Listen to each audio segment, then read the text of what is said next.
लड़की सके जितना कपड़ा के स्टाइल बने उतना लड़का सके नहीं है, लेकिन फिर भी कंपनी लड़का सके भुराए खातिर एगो डिजाइन निकालिए देले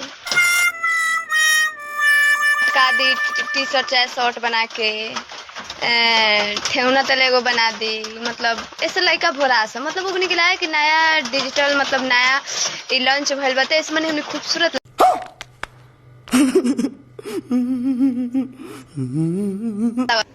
तो इहे तो सब लड़की सके बुझाला, लेकिन तोरा नहीं के बुझात कि सादा सबके दादा।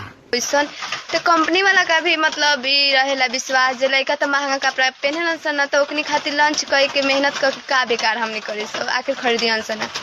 आ लड़की सब के कपड़ा का स्टाइल जौन डिजाइन बनाए तो ओकनी के मालूम रहे कि लड़की कितनो महंगा कपड़ा रहे तो लड़की खरीद लिहन सन। रुको जरा सबर करो। मूस छेद करेला सब उधुक उधुक कि मूस छेद करला सब उधुक उधुक आ तोरा के टेले के पड़ी भोसड़ी लागत कुदुक कुदुक तब जाके